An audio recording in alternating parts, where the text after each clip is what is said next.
আবারও দেশে ফিরে আসছে শেখ হাসিনা। হাসিনাকে দেশে ফিরিয়ে আনার জন্য ঢাকা খুলনা মহাসড়কে বিক্ষোভ মিছিল করছে আওয়ামী লীগের নেতাকর্মীরা। সম্প্রতি একটি নতুন তথ্য সামাজিক যোগাযোগ মাধ্যমে ছড়িয়ে পড়ছে, যেখানে দাবি করা হচ্ছে শেখ হাসিনা জানুয়ারি মাসে দেশে ফিরবেন।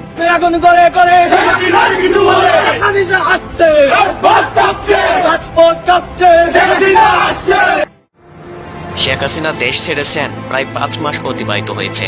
পর অন্তর্বর্তীকালীন সরকার ডক্টর ইউনূস দায়িত্ব পাওয়ার পর সাধারণ জনগণের ভোগান্তির শেষ নেই। তাই তো 20 জানুয়ারিকে কেন্দ্র করে হাসিনাকে দেশে ফেরানোর জন্য কঠোর কর্মসূচির ঘোষণা করেছে আওয়ামী লীগ। দর্শক, বিস্তারিত জানতে সাথেই থাকুন। এই 5 মাসের মধ্যে বেশ কয়েকবার হাসিনাকে ফেরানোর জন্য আন্দোলন ডাক দিলেও এইবার 20 জানুয়ারিকে কেন্দ্র করে মহাসমাবেশের ডাক দিয়েছেন শেখ হাসিনা নিজেই। তাই তো নেত্রীর মুখে আন্দোলনে আহ্বানের জন্য সেই সমাবেশে অংশগ্রহণের জন্য প্রস্তুতি নিচ্ছে আওয়ামী লীগ সমর্থকরা। শেখ হাসিনাকে দেশে ফিরিয়ে নির্বাচনে অংশগ্রহণ করার দাবি জানিয়ে রাজপথে বিক্ষোভ মিছিল করছে আওয়ামী লীগ।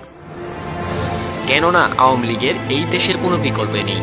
ডক্টর ইউনূস আসার পর থেকেই এই দেশে নানা ধরনের চুরি, ছিনতাই, ডাকাতি সহ বাজারের সিন্ডিকেট অপরিবর্তিত রয়েছে। যেসব ঘটনার পরিপ্রেক্ষিতে ডক্টর ইউনূসের উপর ক্ষিপ্ত রয়েছে দেশের সাধারণ জনগণ।